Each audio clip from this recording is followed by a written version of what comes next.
कहते हैं basically political theory का मतलब होता है कि जो थिंकर्स की आइडियाज होते हैं इनको हम पॉलिटिकल थ्योरी कहते हैं।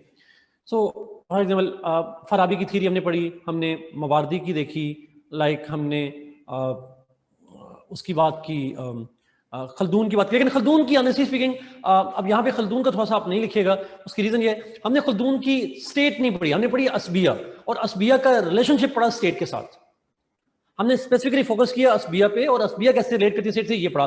ओरिजिनल थ्योरी ऑफ स्टेट हमने नहीं पढ़ी उसकी, सॉर्ट ऑफ वो जरूरत भी नहीं है ऐसा। लेकिन कहना चाह रहा हूँ आप इसमें लिख देंगे, मेरी रिकमेंडेशन होगी आप 3 लोगों की यहाँ पे इस्लामिक कॉन्सेप्ट जो थ्योरीज हैं स्टेट के कॉन्सेप्ट की, 3 लोगों की थ्योरीज लिखेंगे। फराबी, मवारदी एंड गजाली, इमाम गजाली, जो हमने बाद में जाके देखनी है आगे। लेकिन ये तीनों थ्योरीज अलग अलग से लिखनी, और इन तीनों थ्योरीज के ऊपर maximum of 1 page on each theory, यानी 1 side of the page, 1 side of the page. और चले 3 थ्योरीज हैं तो maximum 4 pages, not more than that, 4 side के अलावा नहीं। उसकी बात होती है जस्टिस की बात होती है। इस्लामिक प्रिंसिपल में state is aimed at justice, और जस्टिस भी फ्री एंड फेयर होता है, without any fear, without any favour sort of होता है। इक्वालिटी का कॉन्सेप्ट तो नहीं लिखेंगे honestly speaking. Welfare of the people, equality को मैं एक्सप्लेन करूंगा। वेलफेयर ऑफ द पीपल की बात होती है। टू जिहाद स्टेट का काम होता है। टू ये तो स्टेट का फंक्शन हो गया ना, प्रिंसिपल क्या होगा, रूल ऑफ जहाद फीचर नहीं है, जहाद फंक्शन है। बट हम फीचर्स पे आते हैं। Yes, there will be rule of law. True, even the rulers are the under the authority of the law, ये बात हो जाती है। True true. Circulation of wealth, yes, हम इसको कहते हैं, बरकाम कहते हैं, इक्विटी का प्रिंसिपल होता है, इक्विटेबल डिस्ट्रीब्यूशन ऑफ वेल्थ होती है। वेल्थ की सर्कुलेशन होती है और इक्वालिटी नहीं होती, इक्विटेबल होती है। दौलत की मुनसिफाना तकसीम की बात होती है, sort of. True. So equitable distribution of wealth. अच्छा, फिर आती है बात अकाउंटेबिलिटी की। अकाउंटेबिलिटी किसकी? एवरी पर्सन इज अकाउंटेबल, खासकर जो पब्लिक ऑफिस होल्डर्स हैं, दे आर आल्सो अकाउंटेबल। फिर कॉन्सेप्ट आता है कंसल्टेशन, या जिसको हम कहते हैं उर्दू में, अरबिक में क्या कहते हैं, इजमा कहते हैं शायद, इफ वी कॉल इट इजमा। ये कॉन्सेप्ट होता है वहां पे जाके शूरा का, मशावरत का, इजमा का जो कॉन्सेप्ट है उसके अंदर आती है बात। एनीवे, उसके अलावा 1-2 और हैं, जैसे आप लोग सुनाओ, हम इसको कहते हैं कॉन्सेप्ट ऑफ खिलाफत।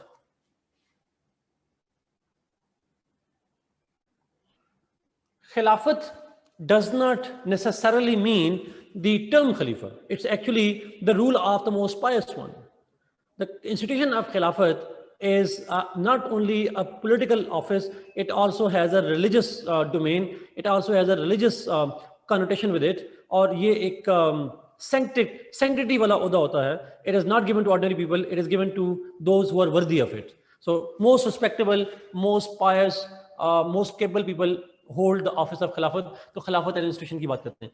फिर एक कॉन्सेप्ट है जिसको हम कहते हैं अम्र बिल मारूफ नही अनिल मुनकर। तो Islamic state works on the principle that बुराई को से रोकना और अच्छाई की तबलीग करना, दैट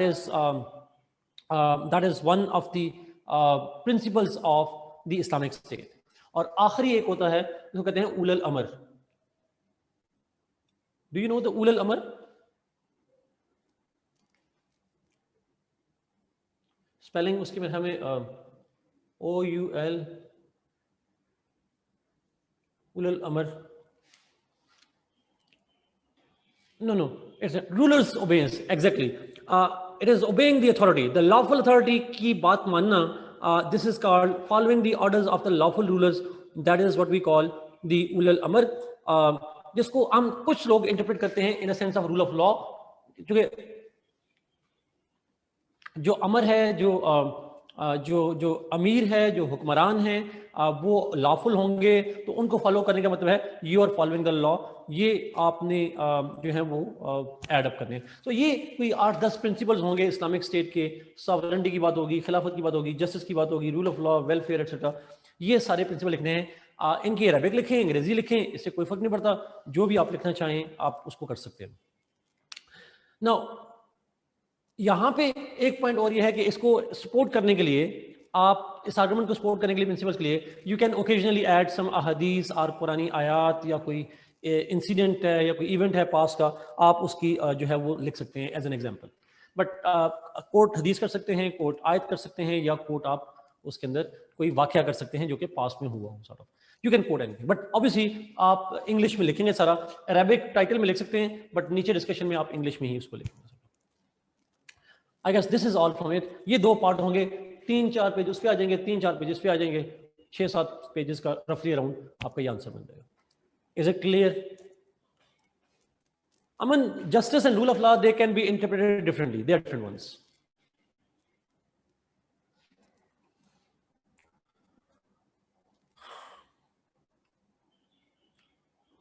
कोई क्वेश्चन इस पे पूछना तो अभी पूछना, बिकॉज आई गेस इसको हम क्लियर कर लेते हैं। इस पे कोई इतनी रॉकेट साइंस नहीं।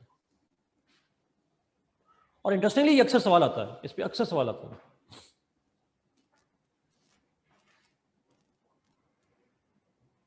ओके फाइन, लेट्स मूव जी, let's move.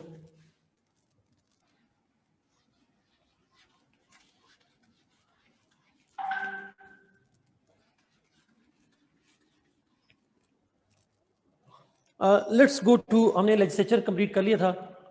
Yes exactly was exactly. No just principles, फजल फंक्शन नहीं, प्रिंसिपल्स।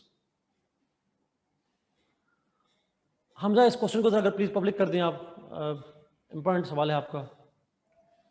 हमजा ने लिखा है जी 2019 में एक सवाल आया था, फोर्स थ्योरी के ऊपर आया था सवाल।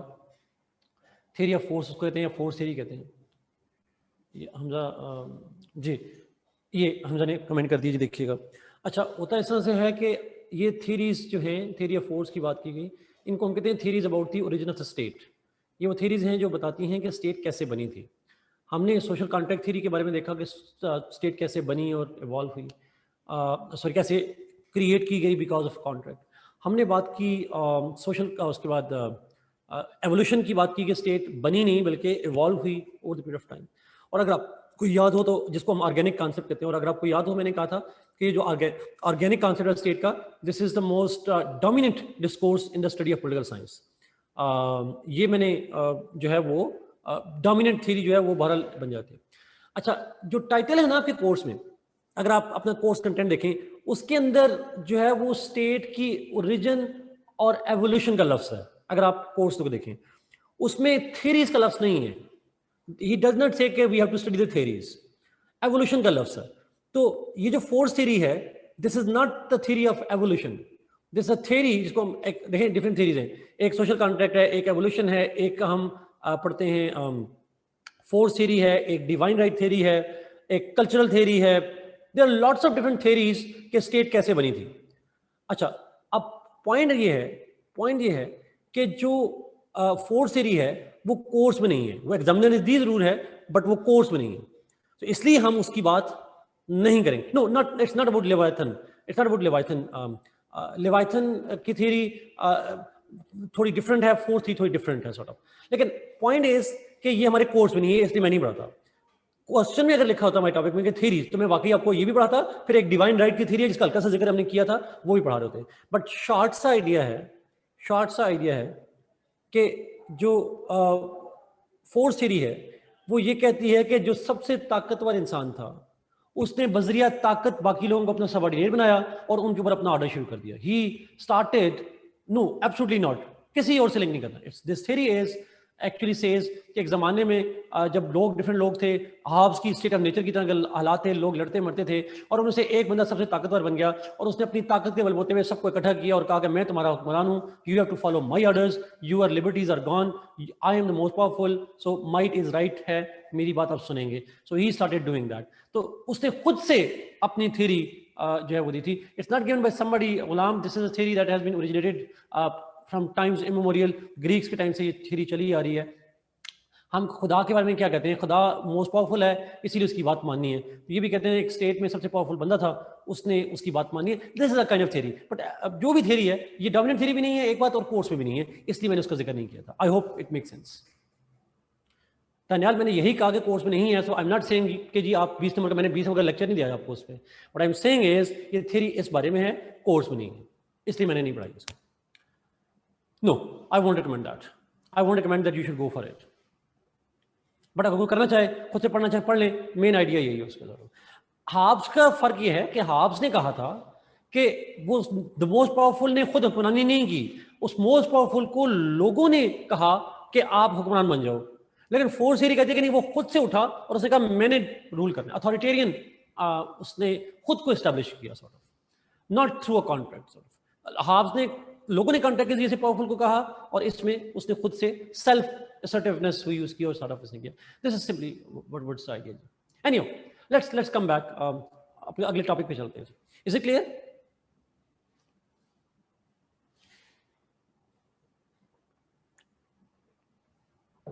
Okay, let's start with the executive. Executive से स्टार्ट करते हैं. अच्छा, कल मैंने आपको जब लास्ट क्लास में मैंने आपको मेजॉरिटीज की बात की थी, तो सिंपल मेजॉरिटी मैंने डिफाइन की थी. सिंपल मेजॉरिटी क्या होती है? नहीं राफीर, मैंने अभी मैंने बताया इस्लामिक कॉन्सेप्ट में क्या लिखना है आपने.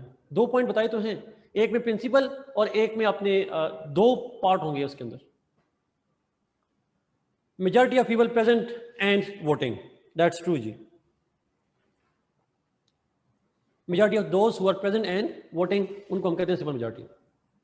अब मैं आपसे एक सवाल पूछने लगा हूं और आपने सवाल सोच के जवाब देना. ये एक आइडियल सिनेरियो, एक सिनेरियो दे रहा हूं आपको, और उस सिनेरियो से आप कंस्ट्रक्ट करना है. फौरी जवाब नहीं देना. You have to think for a minute और so and then answer that. ये गौर से सुनिएगा सवाल, और ये जज करेगा, मुझे आंसर देगा कि आपकी आईक्यू क्या है और पॉलिटिकल साइंस की आईक्यू क्या है. एक जनरल होती है, एक पॉलिटिकल साइंस की आईक्यू होती है. लेट्स सपोज पाकिस्तान की पार्लियामेंट के मेंबर्स कितने हैं, कोई बताएगा? नेशनल असेंबली के मेंबर्स कितने हैं? 342 मेंबर्स हैं. अच्छा, सिंपल मेजॉरिटी चाहिए हो तो कितने लोग चाहिए होंगे? How many people are required? Number बताइएगा. How many numbers are required for a simple majority?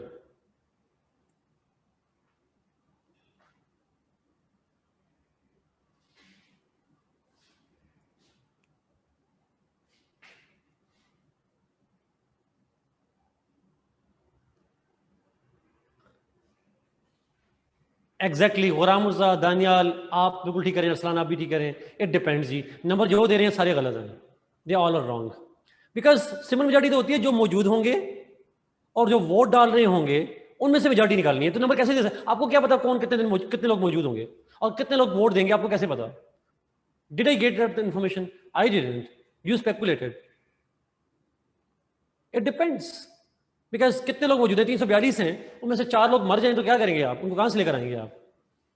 तो सोच के जवाब दिया करें. सुनिए जरा, पॉलिटिकल साइंस का आईक्यू चेक करूं. अगला सवाल, लास्ट सवाल है, ताकि मैं आपको जरा ब्रेन माइंड में करके फिर आगे जाऊंगा. Exactly true. अच्छा, अगला सवाल. अब ये एक फौरन जवाब नहीं आना चाहिए मुझे, प्लीज. कम से कम 15 सेकंड बाद जवाब आना चाहिए. सोचना आपने. लेट्स सपोज मेरे एक क्लास में और करना है. I am starting these words. Let's suppose there are 342 members of Pakistan's National Assembly. हमारी नेशनल असेंबली के 342 मेंबर्स हैं टोटल. हमारी असेंबली में जो कोरम है, कोरम से मतलब ये होता है मिनिमम कितने मेंबर्स हों तो उसका इजलास शुरू हो जाता है. दैट इज रफली अराउंड 81. 81 लोग हों तो इजलास शुरू हो सकता है, 81 से कम हो इजलास शुरू नहीं हो सकता. इसको कहते हैं कोरम. पता है आपको इस बात का? Did you get this point? Total members हैं 342, उनमें से 81 लोग होंगे तो इजलास फॉर्मल स्टार्ट हो सकता है. अगर 80 लोग होंगे तो फॉर्मली स्टार्ट नहीं हो सकता. कोरम 81 कम से कम मौजूद होने चाहिए. अब ये 2 फैक्ट बता दिए. सवाल ये है मेरा कि how many minimum number of, मेरा फोकस है मिनिमम पे, how many minimum number of votes are required to pass a law from National Assembly. मैं दोबारा क्वेश्चन रिपीट करता हूं. नहीं लिखना अभी जवाब. गुलाम मुर्जा ने कहा था कम से कम 15 सेकंड बाद. नहीं लिखना जवाब. मेरा सवाल सुनिएगा गौर. मिनिमम कितने वोट हो, अब लोगों की बात नहीं कर रहा, कितने वोट हो मिनिमम, कम से कम कितने वोट हो तो लॉ पास हो सकता है। आप सोचे, मैं पानी पी लेता हूं।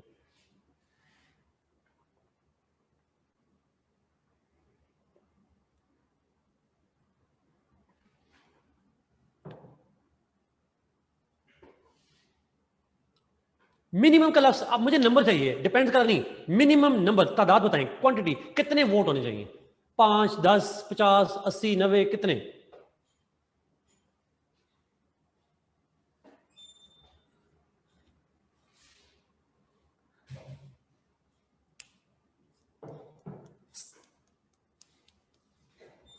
आतिफ नंबर, नंबर चाहिए, राफील नंबर चाहिए, डिपेंड नहीं चाहिए, नंबर चाहिए।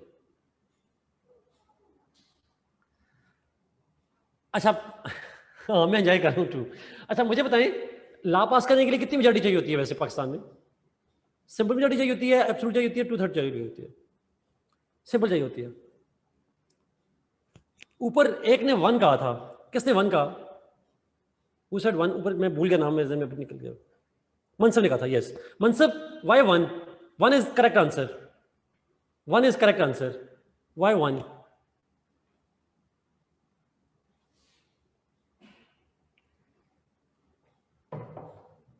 मैं एक्सप्लेन करता हूं जी, मनसब को आइडिया होगा definitely. Exactly exactly. Let's suppose 342 के मेंबर्स हैं, 81 लोग मौजूद हैं। अगर 81 लोग मौजूद हों तो इजलास शुरू हो जाएगा।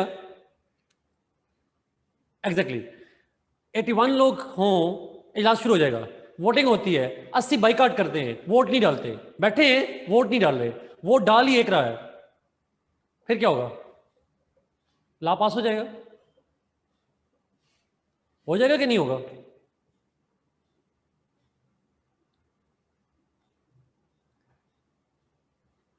सिंपल। तो मेरा आपसे सवाल यह है, जिनको समझ नहीं आई तो प्लीज पूछें ताकि मैं आसानी से समझा लूं। बड़ा आसान सा है। नहीं समझ आई? शाहरुख ने पूछा। मैं रिपीट करता हूं, सुनिएगा जी प्लीज। 342 तादाद है, फर्ज करते 81 को छोड़े 342 मौजूद हैं असेंबली के अंदर, फर्ज कर रहा हूं, हाइपोथेटिकल है ना, सारे के सारे मौजूद हैं असेंबली के हाल के अंदर बैठे हैं। एक लॉ प्रेजेंट होता है, लॉ प्रेजेंट होता है, और लॉ प्रेजेंट जब होता है तो लॉ के लिए चाहिए सिंपल मेजॉरिटी। जब लॉ प्रेजेंट होता है सारे अरकान कहते हैं नहीं डालना वोट, गलत लॉ है, बुरा लॉ है, और जब वोटिंग कहते हैं नहीं वोटिंग तो होगी, आप ना कर दें, वोटिंग होती है 341 मेंबर, 341 मेंबर से we will not vote yes और नो, ना हम यस करेंगे ना नो करेंगे, दे एब्सटेन फ्रॉम वोटिंग। एक बंदा कहता है नहीं मैंने वोट डालना है, एक बंदा कहता है वोट डालना। मैंने कहा लीस्ट नंबर कितना चाहिए पास होने के लिए? सफीना, वोट अगेंस्ट वाला तो मैंने पूछा ही नहीं, मेरा सवाल यह था मिनिमम कितने नंबर चाहिए लॉ को पास होने के लिए, फेल होने के लिए तो मैंने पूछा ही नहीं, तो इसका जवाब ही नहीं बनता। मिनिमम कितने वोट चाहिए to get this law passed? तो मिनिमम एक नहीं वोट डाला और वो पास हो गया, बिकॉज उसके खिलाफ कोई वोट ही नहीं आया, बाकी ने एब्सटेन कर दिया। नहीं समझ आई अभी भी? How it is called majority? सारा सिंपल मेजॉरिटी मैंने क्या डिफाइन की थी? Majority of those who are present and voting. अगर प्रेजेंट हो वोटिंग ना कर रहे हो फिर भी तो मेजॉरिटी निकल ही आती है।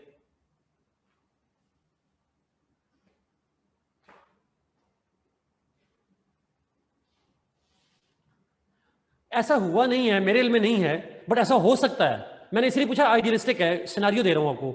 मिनिमम, अच्छा मैक्सिमम नंबर कितने होंगे? चलें आपसे पूछता हूं, 342 लोग हैं, 342 लोग हैं, मैक्सिमम नंबर ऑफ मेजॉरिटी कितनी चाहिए होगी? मैक्सिमम कितने वोट हों तो लॉ पास हो जाएगा? 342 सारे के सारे डाल दें, यस डाल दें, लॉ पास हो जाएगा। If all vote yes, that's maximum number. In case कोई उसके अपोजिशन में वोट पास कर दे काजी, तो मुझे बताएं क्या मेजॉरिटी अचीव होगी? 2 वोट डालते हैं, एक यस एक no, will it get the majority? No, नहीं पास होगा, बात खत्म। सिंपल सी लॉजिक है, कोई साइंस नहीं है इसके अंदर। अच्छा, अब मैं इसका सेंस क्या बताना चाह रहा था, ये मैं क्यों बात कर रहा था, बिकॉज इसका लिंक है आज के लेक्चर से, सेकंड हाफ लेक्चर से आएगा लिंक, बट शॉर्टली बता दूं। अब इसका मतलब है, मेरा आपसे सवाल है, ऐसे मुल्क में, ये मेरे सवाल का जवाब दीजिए, ऐसे मुल्क में जहां पे लॉ पास करने के लिए सिंपल मेजॉरिटी चाहिए होती है, वहां लॉ पास करना आसान होता है या मुश्किल होता है? इज इट इजी या डिफिकल्ट? इजी होता है।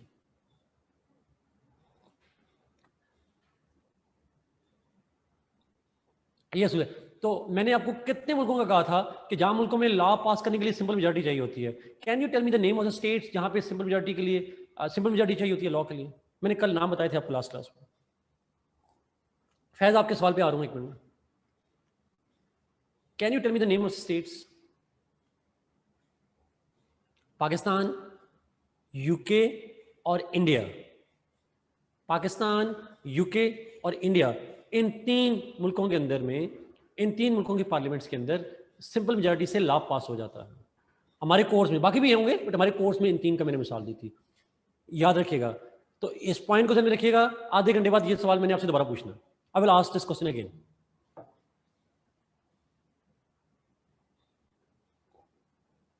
साइमा, आपने कमेंट लिखा कि if others are not voting it means they are against the law, then how it could पास?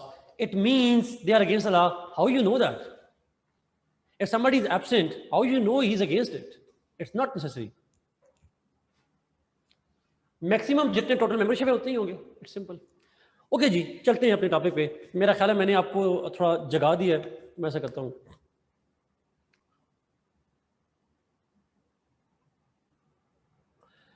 फैज, मैंने इसीलिए सिंपल मेजॉरिटी की बात की, मैंने इसीलिए बात की लॉ की।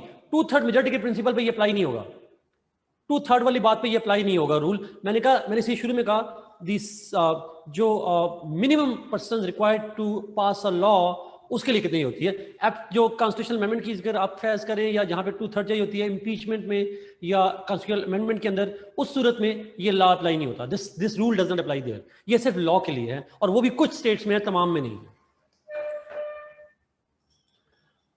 ओके, और एक चीज जी, एक और पॉइंट कर दूं, बाकी सिनेरियोज आप जो बना रहे हैं आप बनाते रहे, अतिफ आप 100 सिनेरियोज निकाल सकते हैं, मैं उन सवालों पे नहीं आना चाह रहा। मेरा क्वेश्चन जो था वो था जगाने वाला क्वेश्चन था, जिस पे है। बाकी सिनेरियोज क्या होते हैं वो आप खुद बनाएं और खुद ही सवाल ढूंढें सारे उसके।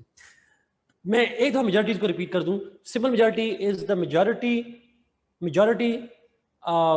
जिसके अंदर लोग मौजूद हों, वोट डाल रहे हैं, उसको सिंपल मेजॉरिटी कहते हैं। Absolute majority is the majority of the total membership. How many are present, how many are voting, doesn't matter. Special majority is any majority above 50%. चाहे 55% चाहिए हो, 56% चाहिए होती है, 60%, 70%, 80%, 100%, जितनी भी मेजॉरिटी चाहिए होती है 50% से ऊपर, उसको हम स्पेशल मेजॉरिटी कहते हैं। उसका कोई नंबर फिक्स नहीं है। सॉरी, एनीहो, लेट्स सी जी, लेट्स सी, हम चलते हैं अगले पॉइंट पे, एग्जेक्टिव पे चलते हैं। ये मेजॉरिटीज आपको कंफ्यूज करती रहेंगी, लेकिन आप keep on trying to understand this thing, because ये मेजॉरिटीज आपने समझनी है, जरूरी है आपके लिए। बेसिक कॉन्सेप्ट मैंने आपको बता दिया, बाकी आप सिनेरियोज को डेवलप कर लीजिएगा। एग्जेक्टिव, इस पे सवाल यहां नहीं आता, बट हम इसको पेपर 2 के अंदर जाके डिटेल से पढ़ेंगे, बट यहां शॉर्टली बता रहा हूं। एग्जेक्टिव कौन होता है? एग्जेक्टिव मेजॉरिटी वाले सवालों को जी, अगर आप प्लीज उसको छोड़ दें, अब आपने उसके जवाब खुद ही ढूंढने, खुद ही जवाब देने सर। ये जब दोबारा जाएंगे ना कॉन्स्टिट्यूशन पेपर 2 में, फिर मेजॉरिटी वालों को मैं दोबारा टेकअप करूंगा। अभी आपको मैं यहां पे छोड़ रहा हूं, इतनी डोज काफी है आपके लिए। Executive is the second organ of the government. पहला ऑर्गन था लेजिस्लेचर, जिसको हम आमतौर पर पार्लियामेंट या कांग्रेस या जो भी कहते हैं। दूसरा ऑर्गन कहलाता है executive, and executive is that organ of the government whose basic function is to execute or implement laws. I repeat this point. It's the organ of government which has the basic function of enforcement, execution, implementation of the law. Law making उसका law implementation बुनियादी काम है। This is not the only function, this is the most basic function of the executive to make laws, to implement laws. अच्छा, जब laws को implement करते हैं, executive का काम है लॉ को इंप्लीमेंट करना, तो इंप्लीमेंटेशन के लिए it also develops policies. So the basic function of the executive is to implement law and for that purpose make policies. अक्सर सुनते होंगे आप लॉ एंड ऑर्डर की पॉलिसी, आप सुनते होंगे डेवलपमेंट की policy, economic policy, foreign policy, defence policy. वो क्या होती हैं? These policies are made to in order to implement the laws of the state. State के लॉज को जो लेजिस्लेचर बनाती है उसको इंप्लीमेंट करने के लिए गवर्नमेंट्स कुछ जो एग्जीक्यूटिव है इसका काम होता है policy making. So implementation of the law and for implementation making of the policies, these are the basic functions of the executive. Is definition clear? तमाम पॉलिसीज चाहे डोमेस्टिक हो या फॉरेन हो, तमाम एजुकेशन, हेल्थ, तमाम. इज इट क्लियर जी? Implementation of the law, execution of the law, enforcement of the law, that's the function of the executive. Now question is, who has the executive authority? Executive authority होती किसके पास है? Who, which people have the executive authority? Hamza आपका सवाल का जवाब इसी में आ जाएगा. हम पॉलिटिकल साइंस में कहते हैं the executive authority is divided among head of the state, head of government,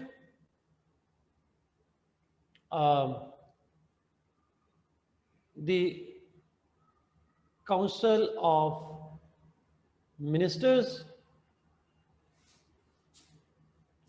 and administration या bureaucracy. I repeat this point. The executive authority is divided among these institutions: head of the state, head of the government, council of ministers, administration या bureaucracy. ये चार वो offices हैं जहां पे executive authority distribute होती है. सिंगल पर्सन के पास अथॉरिटी नहीं होती. No single person has the authority. It gets distributed among these 4 different institutions. Is it clear? जैसे लेजिस्लेचर अथॉरिटी है, एक बंदे के पास नहीं होती, प्लूरल बॉडी होती है. बस बात एक बॉडी होती है, एक ही हाउस होता है, बस बात 2 हाउस होते हैं. अथॉरिटी जो है वो दोनों के पास होती है. यहां भी एग्जीक्यूटिव अथॉरिटी, इम्प्लीमेंटेशन की अथॉरिटी इसके पास भी है, इसके पास भी है, इसके पास भी है, इसके पास भी है. It's gets distributed. आमतौर पर usually head of the state is called president. Usually head of the state को हम प्रेसिडेंट कहते हैं. Usually head of the government को हम प्राइम मिनिस्टर कहते हैं. इसको बहरहाल काउंसिल ऑफ मिनिस्टर्स ही कहते हैं. और इसको हम कहते हैं कहीं पे एडमिनिस्ट्रेशन कहते हैं, कहीं पे ब्यूरोक्रेसी कहते हैं. अमेरिका में ब्यूरोक्रेसी भी कहते हैं, एडमिनिस्ट्रेशन, दोनों टर्म यूज होती हैं. हमारे यहाँ हम एडमिनिस्ट्रेशन का लफ्ज़ यूज नहीं करते, हम ब्यूरोक्रेसी का मतलब लफ्ज़ यूज करते हैं.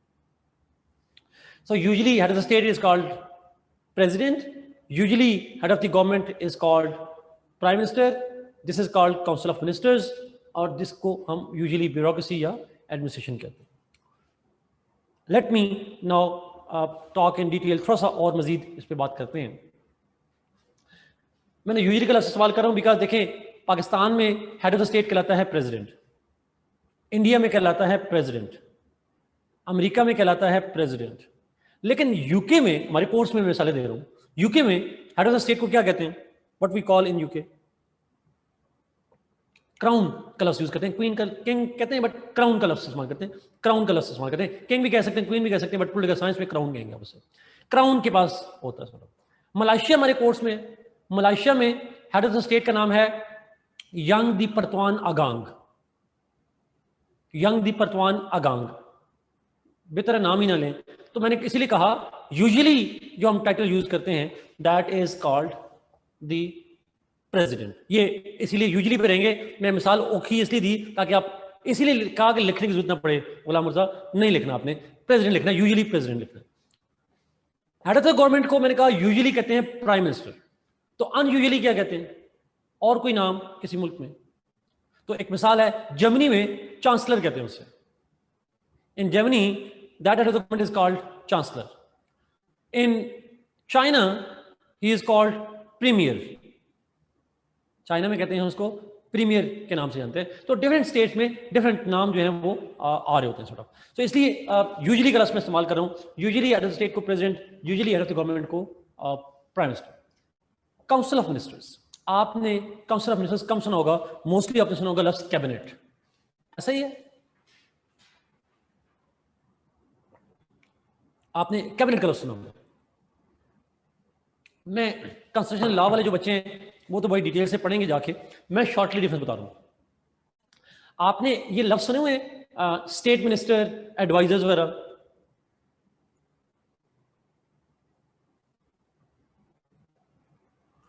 Adviser, state minister, etcetera etcetera.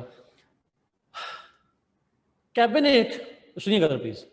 Cabinet is the close elected members of the council of ministers। ये फिर सुनिएगा, cabinet is the close elected members of the council of ministers, उनको हम कहते हैं cabinet.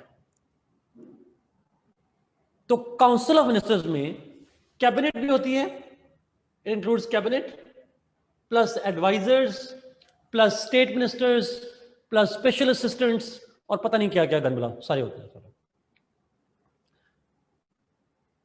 Did you get this point? तो मुझे बताएं, क्या ये जो स्टेट मिनिस्टर्स होते हैं या खासकर ये एडवाइजर वगैरह, आर दे इलेक्टेड पीपल?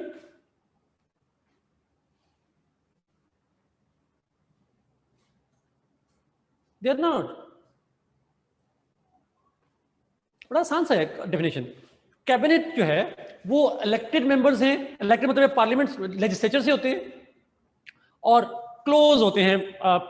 क्योंकि कैबिनेट को हेड करता है, head of the government head करता है यूजुअली, कभी कभी हेड ऑफ द स्टेट करता है, कभी ये करते हैं, but they are key important elected members of the council of ministers, उनको हम कहते हैं सॉरी। लेकिन council of ministers is a broad term, उसके अंदर कैबिनेट भी आती है, उसके अंदर एडवाइजर्स भी आते हैं, स्पेशल असिस्टेंट भी आते हैं, स्टेट मिनिस्टर्स भी आते हैं, मल्टीपल लोग आते हैं। Is it clear? चलिए मैं इसको अगर आपसे सवाल पूछूं, ब्रॉड टर्म क्या है? ज्यादा लोग किस में होते हैं, कैबिनेट में या काउंसिल ऑफ मिनिस्टर्स में? Who has more members? Council के ज्यादा लोग होते हैं, बिकॉज उसमें इलेक्टेड नॉन इलेक्टेड सारा गंदला आ जाता है, इकट्ठा आ जाता है सारे, और जो उसके अंदर से जो इलेक्टेड लोग हैं उनको कहलाती है, वो कहलाती है cabinet. Sir exactly. Is it clear now जी? जिनको पहले समझ नहीं आई थी मैं इसलिए पूछ रहा हूं, बिकॉज ताकि वो डिफरेंस है। हम स्टेट मिनिस्टर फेडरल मिनिस्टर वो डिफरेंस है, उस डिफरेंस में मैं नहीं आऊंगा। स्टेट मिनिस्टर को मैंने वो उनके डिफरेंस पे नहीं आएंगे, बट सिंपल है। एक दफा फिर रिपीट, आखिरी दफा कर रहा हूं जी। Council of ministers is an executive body. It's an executive body consisting of cabinet members, advisors, special assistants, state ministers, etc., etc., etc. इसको मैंने गन मिला कहा था। लेकिन जो कैबिनेट है, it is consisting of close या important elected members from legislature, जो काउंसिल ऑफ मिनिस्टर्स का हिस्सा होते हैं। ये वो इलेक्टेड मेंबर्स हैं, वो इंपॉर्टेंट मेंबर्स हैं जो काउंसिल ऑफ मिनिस्टर्स का हिस्सा हैं, उनको हम कहते हैं cabinet. This is cabinet is part of the council of ministers, that's elected part of the council of ministers. Okay, ये होगी काउंसिल ऑफ मिनिस्टर्स। ब्यूरोक्रेसी क्या होती है ये तो पता ही होगा आपको, बताने की जरूरत नहीं होगी मेरे ख्याल में। चीफ सेक्रेटरी से लेकर चीफ पीएन तक सारे लोग आ जाते हैं। I don't know, chief PN मैंने लफ्ज़ यूज कर दिया, बट सारे लोग, जो आपकी पुलिस है, आपकी मिलिट्री है, आपकी बाकी डिसीजन मेकिंग आते हैं, जो आप लोग होंगे इंशाल्लाह सॉर्ट ऑफ। कोई बात, जरा देखें काउंसिल ऑफ मिनिस्टर में इलेक्टेड लोग ये हैं, बाकी आप एडवाइजर ले रहे हैं, टेक्नोक्रेट ले रहे हैं, ले सकते हैं, आप ना लें, आपकी मर्जी है।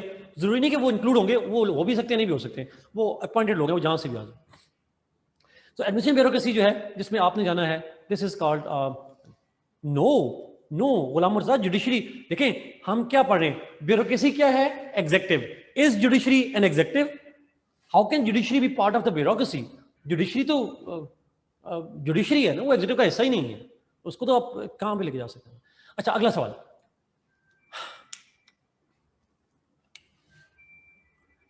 इन सारों में अथॉरिटी डिवाइड होती है. जब अथॉरिटी डिवाइड होती है तो अगर आपस में क्लैश आ जाए, तो फिर क्या होगा? आपस में क्लैश भी तो आ सकता है.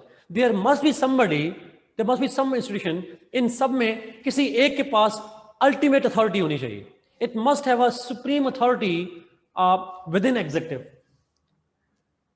Who has the chief executive authority? Chief executive authority किसके पास है? एग्जीक्यूटिव के अंदर चीफ कौन है, इनका बॉस कौन है अल्टीमेटली? इन अब मेरे सवाल आप ना बोला करें, आप लोग आधा ठीक बोलते हैं आधा गलत बोलते हैं, मुझसे सुना करें. इन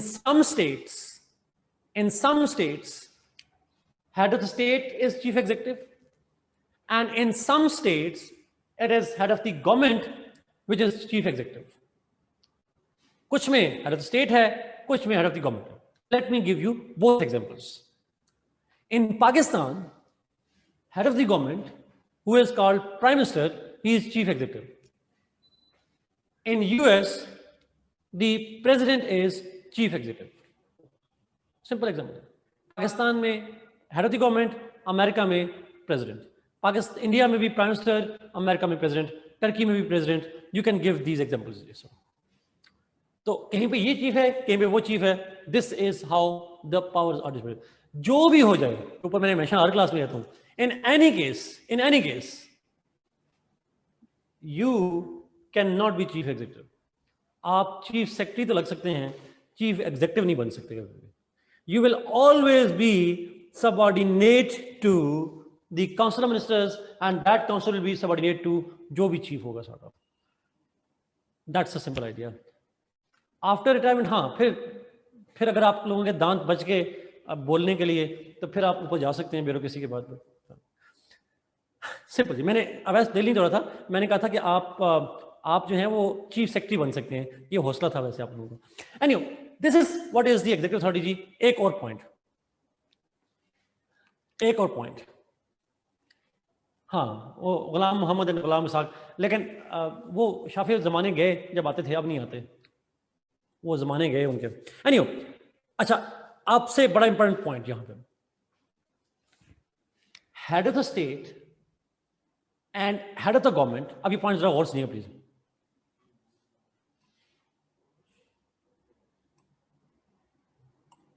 Daniyal Nadeem, name me one bureaucrat who is appointed as a foreign minister. Give me one such name. Bureaucrat हो जो फॉरेन मिनिस्टर बन गया हो. ब्यूरोक्रेसी अलग काम करती है, वो अलग काम करते हैं. इट कैन नॉट बी, हो ही नहीं सकता. हाँ, रिटायर्ड ब्यूरोक्रेट होके फिर यहां पे आके लग सकता है, बट सर्विंग ब्यूरोक्रेट हो और वो फॉरेन मिनिस्टर हो ही नहीं सकता, बिल्कुल नहीं हो सकता. It can not happen. Anyway, coming back to this point जी. Head of the state and head of the government, they are usually elected people. Head of the state and head of the government are usually elected people. वो elected होते हैं. Elected मतलब है, मैं election का method नहीं बता रहा. Direct elections, indirect elections, method can be different one, but they are elected ones. वो elected होते हैं.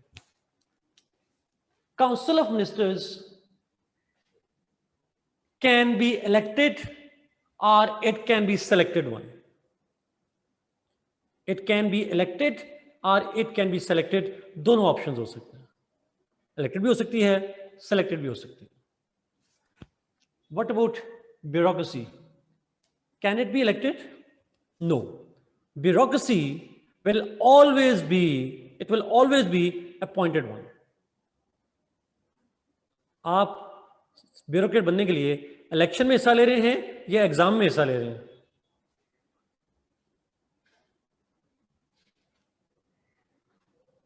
ऐसा ही है ना. इलेक्शन में हिस्सा लेंगे तो आप यहां जा सकते हैं, यहां नहीं जा सकते. यहां जाने के लिए आपको इम्तिहान देना पड़ेगा सॉर्ट ऑफ। ये council ministers can be elected और दे कैन बी सिलेक्टेड। मिसाल लिखनी हो काउंसिल मिनिस्टर की इलेक्टेड और सिलेक्टेड की, पाकिस्तान में काउंसिल ऑफ मिनिस्टर के अंदर जो कैबिनेट है वो इलेक्टेड है, लेकिन अमेरिका में चले जाएंगे they all are appointed. America में this entire cabinet is appointed, Pakistan में कैबिनेट इज इलेक्टेड, बाकी अनइलेक्टेड लोग हैं, सॉर्ट ऑफ मिक्स सिस्टम है सॉर्ट ऑफ। तो इसलिए किसी मुल्क में इलेक्टेड, किसी में सिलेक्टेड, मिक्स चल रहा होता है। लेकिन ब्यूरोक्रेसी अमेरिका हो या अफ्रीका हो या पाकिस्तान हो, they are always kind of appointed ones. Last point, head of the state, नहीं लास्ट नहीं, second last point, head of the state, head of the government और council of ministers, they are called the political part of the executive. I repeat, yes, army is a part of, military is part of bureaucracy, military bureaucracy का part होता है। आपको पता है ना army chief का, आपको पाकिस्तान में समझना होगा आसान लफ्ज़ में, तो जिसका बीपीएस ग्रेड होगा वो ब्यूरोक्रेसी में होगा, जिसका बीपीएस ग्रेड ना हो ब्यूरोक्रेसी में नहीं होगा। Anyway, head of the state, head of the government और council of ministers, they are called, these three are called political institutions। ये political executive है, सियासी लोग होते हैं इसके अंदर। What about bureaucracy? Bureaucracy is usually non-political। apolitical होते हैं, non-political होते हैं। non-political, apolitical तो नहीं कहते, non-political कहते हैं। they do not take part in political affairs usually। America में नहीं restriction होती, but mostly दुनिया में नॉन पोलिटिकल होती है। So they are called political, they are called non political. ये पोलिटिकल एग्जीक्यूटिव है, ये नॉन पोलिटिकल एग्जीक्यूटिव है यूजुअली, ऑब्वियसली। शाहनज़र मैं क्या करूं, अब है ही ऐसी दुनिया तो मैं क्या करूं, मिसाल ही ऐसी है। अब मेरा मसला ये है कि मैंने एक सिस्टम पढ़ाना है जो दुनिया के 190 से ऊपर मुल्कों में अप्लाई होता है। अब मैं आपको कहूँ यूजुअली नकल इस्तेमाल ना करूँ, बाद में आप कल पढ़ लें और आप मुझे कुछ कहें तो फिर मेरे लिए मसला हो जाएगा ना। तो आप कल माशाल्लाह से ज़्यादा पढ़े लिखे हो जाएंगे, फिर आप कहेंगे, तो बेसिक पॉइंट में जो है वो समझाना जरूरी है। Head of the state, head of the government, council ministers, they are usually political and they are called usually non political. This is what it is. तो ब्यूरोक्रेसी पाकिस्तान में नॉन पॉलिटिकल है, अमेरिका में पॉलिटिकल भी होती है। अगला सवाल आखिरी, head of the state, head of the government and council ministers, they are for short term, they are institutions जहां पे लोग इलेक्ट होते हैं या अपॉइंट होते हैं for short term. Bureaucracy is for long term, ये लॉन्ग टर्म के लिए होती है।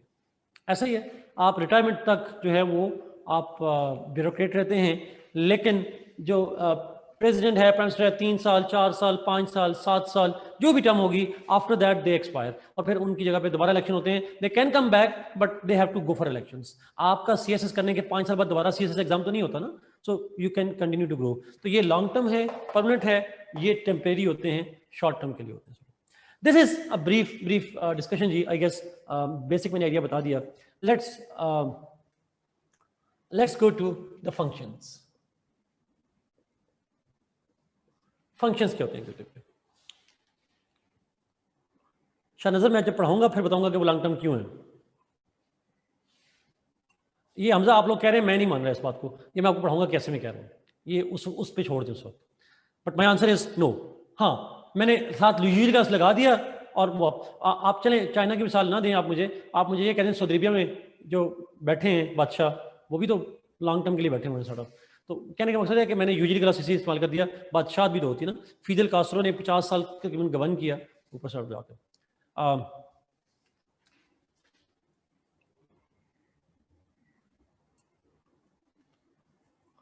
Fahad too, but this is what has been done जी, हमारे मुल्क में ऐसा ही होता है। आप ब्यूरोक्रेसी में जाएंगे, कैन यू बी पॉलिटिकल? हमारे यहाँ तो इसलिए हम यूजुअली गलत इस्तेमाल करके ओपन छोड़ देते हैं, इंटरप्रिटेशन पे, एग्जामिनर पे छोड़ देते हैं।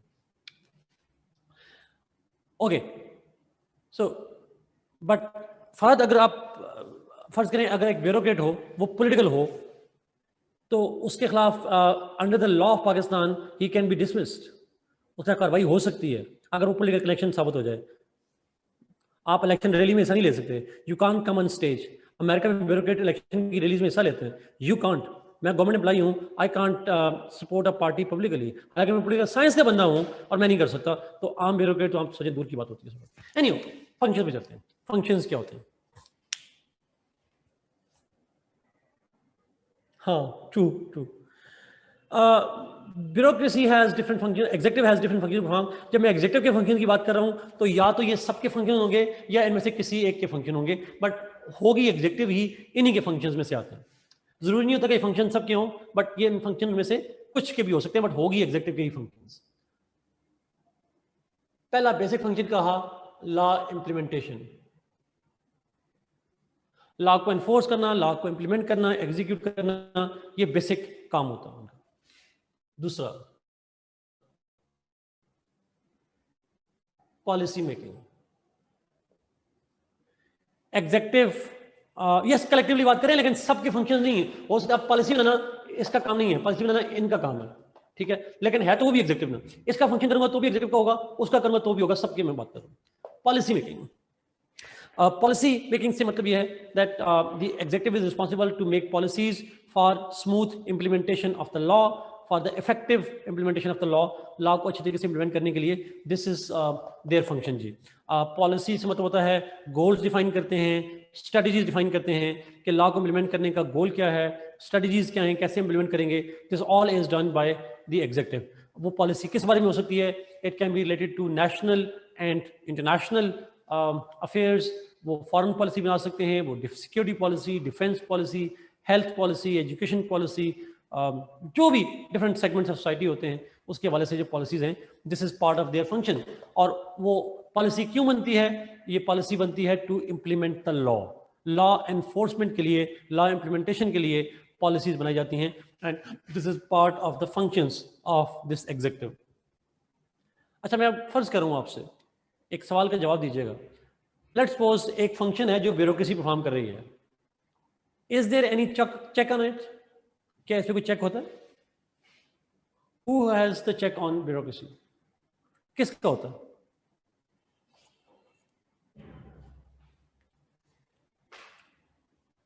Ultimate check. देखिए जी, अल्टीमेट चेक होता है, अल्टीमेट चेक होता है चीफ एग्जीक्यूटिव का। Exactly Faisal, chief executive last मैंने यूज किया था, वो ही इज द बॉस। अगर पाकिस्तान है तो हमारे यहाँ chief executive head of the government prime minister है, अगर अमेरिका है तो वहां प्रेसिडेंट है। जो चीफ एग्जीक्यूटिव है, he has the ultimate authority to keep a check on the other branches of the executive. इसके अंदर हाँ, एग्जीक्यूटिव से बाहर निकल जाए फिर कभी लेजिस्लेचर का चेक आ जाता है, जैसा आप लोगों ने बताया, जुडिशरी का भी आ सकता है, लेकिन एग्जीक्यूटिव के अंदर जो चेक है, हाईएस्ट चेकिंग अथॉरिटी, वो होती है चीफ एग्जीक्यूटिव की होती है। एनीवे, थर्ड फंक्शन, पहला फंक्शन है law making, policy making. Third function is, इसको हम कहते हैं establishment of rules, by laws. Rules, by laws जो है वो भी इसका एक फंक्शन है। Rule making, law, by laws, जिनको हम अगेन लॉज कहते हैं बट बाय लॉज होते हैं। In order to implement the law you need to make certain rules, and those rules, those by laws, sub laws, by law मतलब sub laws होते हैं, they are meant for implementation of the law. ये भी एक function होता है executive का, वो जिसको हम नहीं कहते, आप मॉडर्न तो में लफ्ज़ हैं एसओपीज वगैरह कहते हैं, sort of rules of terms and TORs कहते हैं, एसओपीज कहते हैं, बाय लॉज होते हैं, रूल्स होते हैं। ये सारे फंक्शन जो होते हैं, this is part of the function of the executive to make laws, ताकि उसको इंप्लीमेंट किया जा सके। Budget preparation,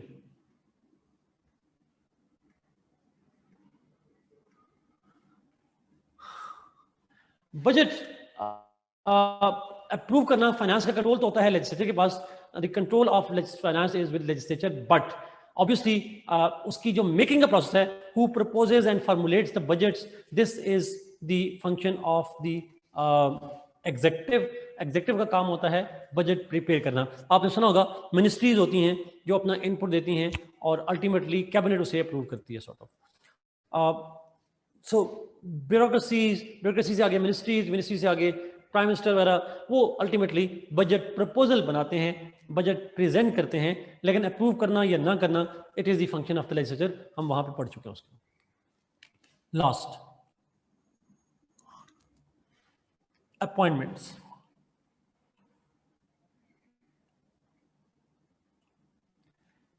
The executive has the authority to make appointments. वो different किस्म की appointments करते हैं, starting from the cabinet की appointment करनी हो या council minister की appointment करनी हो, चाहे उसके नीचे bureaucracy की appointment करनी हो, they all are done by the executive. So executive, in order to implement the law, it starts hiring people for different departments, for different ministries, जो उनको helping hand देते होते हैं.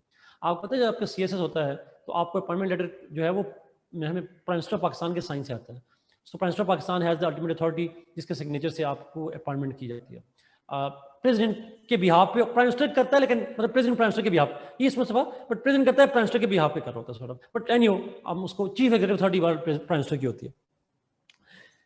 इसी तरीके से आप जो आपका सबऑर्डिनेट स्टाफ है, आप जैसे पुलिस की भर्तियां हो रही होती हैं, सारी भर्तियां हो रही होती हैं, somehow ultimately authority is with the executive, और एग्जीक्यूटिव में जो चीफ होगा अल्टीमेट अथॉरिटी उसकी होगी.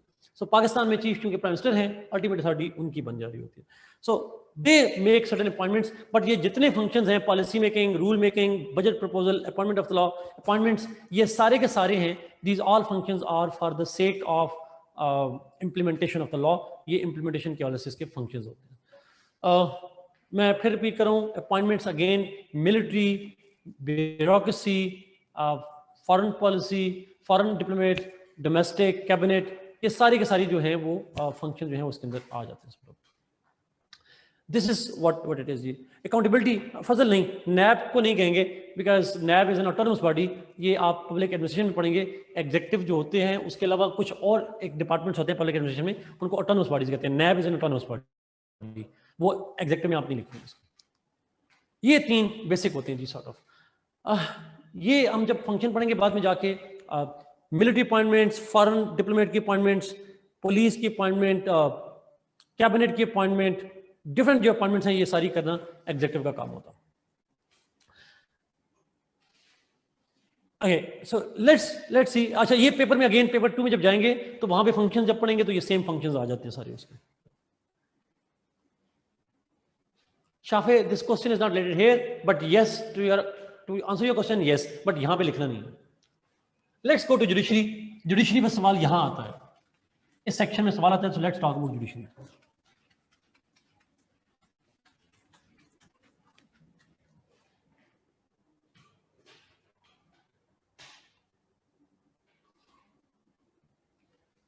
Ghulam Reza, what is the question in it? What about teachers? What about teachers? They are part of the executive.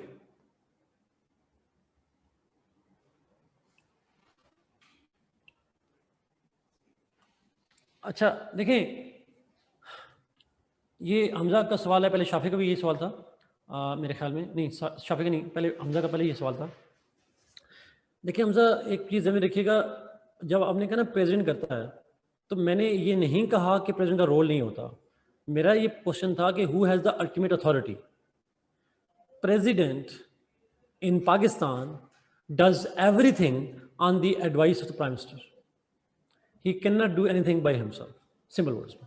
ठीक है, तो president जरूर करता है, बट चीफ अथॉरिटी उसके पास नहीं है. Chief authority is with the prime minister.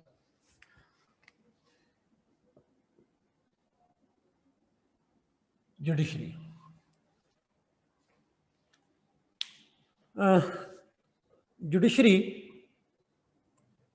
judiciary is the third and one of the most important organs of the government. Government के सबसे इंपॉर्टेंट ऑर्गन में से जुडिशरी भी है.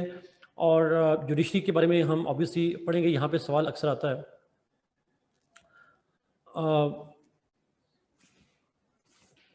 जो जुडिशरी के ऊपर सवाल आता है वो आमतौर पर 2-3 एंगल होते हैं जिसमें सवाल मिक्स करके वो पूछता है. वो क्वेश्चन पूछ सकता है for example independence of judiciary का लफ्ज़ यूज़ करता है. अब वो कॉन्सेप्ट आ सकता है, जुडिशरी के फंक्शंस की बात कर सकता है.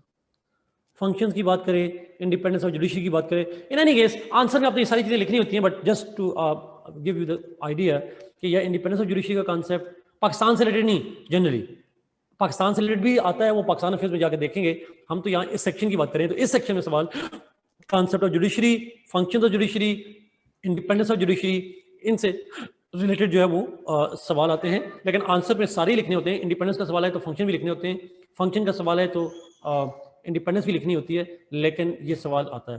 जुडिशियल एक्टिविज्म किसी मुल्क के रेफरेंस से आ सकता है, पाकिस्तान के केस में यहाँ पे इस सेक्शन में जुडिशियल एक्टिविज्म नहीं आता. ठीक है। So let's start with the concept of judiciary, और इसके जो फंक्शंस हैं, ये इंडिपेंडेंस का कॉन्सेप्ट है वो क्या है। पाकिस्तान स्पेसिफिक जो चीज़ें हैं वो तो ऑब्वियसली बात के अंदर पढ़ेंगे जाके। Judiciary is that organ of the government whose basic function is to adjudicate or interpret the laws. I repeat this point. The basic function of judiciary is to adjudicate or enforce or implement laws. Law को implement करना ये basic function है judiciary का। Sorry, implement करना, interpret करना और उसके ऊपर उसको एडजुडिकेट करना, उसको एनफोर्समेंट करवाने के लिए डिसीजन लेना, that is the responsibility of the judiciary. So legislature का काम था लॉ मेकिंग, एग्जीक्यूटिव का काम था लॉ इम्प्लीमेंटेशन, और जुडिशरी का काम है लॉ एडजुडिकेशन या law interpretation. This is what is the function of the judiciary. जरा ये बात नहीं लिखेंगे guardian of the constitution, UK में नहीं है कॉन्स्टिट्यूशन, क्या करेंगे, वहां भी तो जुडिशरी है। अब पाकिस्तान के अंदर तो आपका जवाब ठीक होगा, बट वहां नहीं होगा जाके, तो इसलिए हम पाकिस्तान के रेफरेंस से नहीं जनरली बात करेंगे। तो जुडिशरी का जो बेसिक काम है वो क्या है, डेफिनेशन में जब करते हैं तो कंप्रीहेंसिव होगी, और उस कंप्रीहेंशन के अंदर हम बात करते हैं it's basic function is to interpret the laws. उसकी लॉ की कंफ्यूजन हो जाए तो उसको इंटरप्रिटेशन की जाती है, उसी की बुनियाद पे एडजुडिकेशन की जाती है। लेकिन यहाँ पे सबसे जो कंफ्यूजिंग पॉइंट है, सबसे कंफ्यूजन वाला पॉइंट जो है, जुडिशरी को हम गवर्नमेंट का पार्ट समझते हैं, but it is theoretically part of the government. In practice judiciary is and must be independent. I repeat this point. Theoretically judiciary is part of the government. Practically, it must be independent and not part of the government. एक साल 2 साल पहले एक case चला था supreme court में, तो उस वक्त अटॉर्नी जनरल ने कोई स्टेटमेंट दी कि as per the constitution judiciary is part of the government, and chief justice was so annoyed and he said how can you call us part of the government, we are not part of the government, we are independent. अब ये एक debate है जो बच्चों को अक्सर confuse करती है, जिसके अंदर हम बात करते हैं कि जी वो गवर्नमेंट का हिस्सा है या नहीं है। तो आप इसको पेपर में किसी जरूरत नहीं कहेंगे it's a part, it's an organ of the government but it's not part of the government, it's an independent organ of the government. ये इंडिपेंडेंट ऑर्गन है, उसका पार्ट नहीं है गवर्नमेंट का। गवर्नमेंट का पार्ट एग्जीक्यूटिव भी आती है, लेजिस्लेचर भी आती है, लेकिन गवर्नमेंट का पार्ट जो है वो जुडिशरी नहीं करती। It is the organ but independent organ of the government. ये असूल हमेशा याद रखिएगा। क्यों होता है ये भी हम थोड़ी देर बाद देखेंगे, बट ये पॉइंट जहन में रखिएगा। Please tell me you got this point. Political science का बंदा अगर अपने आंसर में ये लिखेगा it's part of the government, answer गलत होगा आपका, you will be wrong on that. It has to be independent. It has to be considered to be independent. Anyway, so let's see. Judiciary की हमने basic बात की। अब judicial कौन होता है? Different states. Yes, it's an independent organ. Yes. Judiciary has different structures and hierarchies in different states.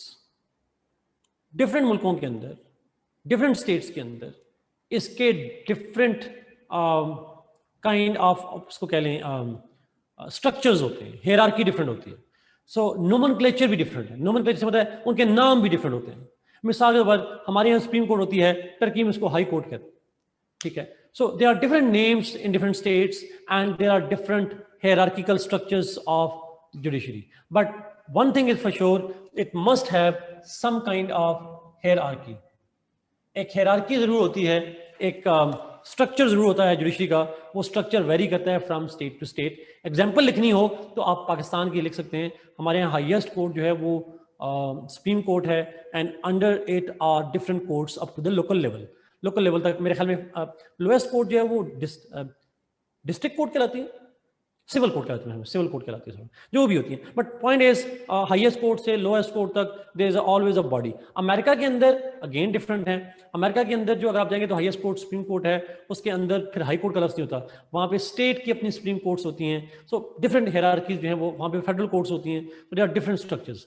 France में चले जाएं, टर्की में चले जाएं, यूके में चले जाएं, देयर आर ऑलवेज हायरार्कीज। वो हायरार्की डिफरेंट होती है, फिक्स नहीं होती। जैसे हमने कहा ना, लेजिस्लेचर में दो ही होती हैं, या यूनिकैमरल या बाइकैमरल, फिक्स हायरार्की है, ये एक हाउस ये दो हाउस, पता है हमें। लेकिन ऑब्वियसली डिफरेंट मुल्कों के अंदर कोर्ट्स जो हैं उसका टाइटल भी डिफरेंट है, उसके स्टेटस भी डिफरेंट है, उसका स्ट्रक्चर भी डिफरेंट होता है इन डिफरेंट स्टेट्स वर्ल्ड। कोई यूनिफॉर्म पैटर्न नहीं है दुनिया के अंदर। मुझे नहीं पता हमदान कहाँ पे आता है, मेरे ख्याल में नीचे से तीसरे पे आता है, सिविल कोर्ट, डिस्ट्रिक्ट कोर्ट, फिर सेशन कोर्ट आती है, मेरा ख्याल है। बट एनीहो, मुझे पाकिस्तान का नहीं आइडिया, मैं ज्यादा कमेंट नहीं करूंगा। हायरार्की होती है, कोई फिक्स उसकी नहीं होती सॉर्ट ऑफ। लेट्स नहीं, सेशन कोर्ट हमेशा ऊपर होती है, डिस्ट्रिक्ट कोर्ट से ऊपर होती है सेशन कोर्ट, मेरा ख्याल है। वैसे तो आप कंफर्म कीजिएगा, बल आप पढ़ लेंगे, मुझे नहीं पता फैज, मैंने कमेंट नहीं करना चाह रहा, मैं लॉ का बंदा नहीं हूँ। तो हाँ, ये एडुकेट सिंबल है ना, ये बताएंगी जो भी, बट पाकिस्तान की आप लिखनी नहीं है यहाँ पे, आपने सिर्फ ये बताना है कि डिफरेंट कोर्ट्स होती हैं, सिविल, सेशन और फिर डिस्ट्रिक्ट होती हैं। ओके, ठीक है। जुडिशरी के जो जजेस हैं, द जजेस हु हेड द जुडिशरी, वो जजेस आर मोस्टली अपॉइंटेड, या यूजुअली द जजेस of courts are appointed. Usually का लफ्ज़ क्यों लिख रहे हैं? बिकॉज बहुत सारे मुल्कों में बहुत सारी जुडिशरी के ऐसे लोग होते हैं जो कि इलेक्टेड होते हैं sort of. There are different states जहाँ पे judiciary is get elected as well, but usually the judges of the courts are appointed ones, वो appointed लोग होते हैं sort of। और obviously जिस तरह से बाकी एक होता है, so they are for the long term, उनकी appointment होती है, officials की तरह appointment होती है, but autonomous और independent procedure होता है उनकी appointment का। Let's come to the functions और फिर हम independence पे जाएंगे। Judiciary has to perform different functions. It has to perform different functions. Again, मैं यूजुअली का लफ्ज़ इस्तेमाल करूंगा, ये फंक्शन शायद तमाम मुल्कों में ना होते हों, पर बहुत सारे मुल्कों में ये होते हैं, बहुत सारे मुल्कों में ये नहीं होते। Basic function of the judiciary is to interpret the law. Interpret the law. Interpretation of the law is one of the most basic functions of the judiciary, जिसमें लॉज बनाती है एग्जीक्यूटिव, लेजिस्लेचर लॉ इंप्लीमेंट करती है executive, और law को interpret करती है judiciary. So law presented before it, what does this law mean, इस लॉ का मतलब क्या है, इसका स्कोप क्या है, किन बातों में लॉ अप्लाई हो सकता है, किन बातों में लॉ अप्लाई नहीं होता। This is the function of the judiciary, to interpret the law. नहीं, पॉलिसीज बनाना नहीं है, भी लॉ जो है लॉ को इंटरप्रेट करना, that's the function of the judiciary. Second, protection of fundamental rights.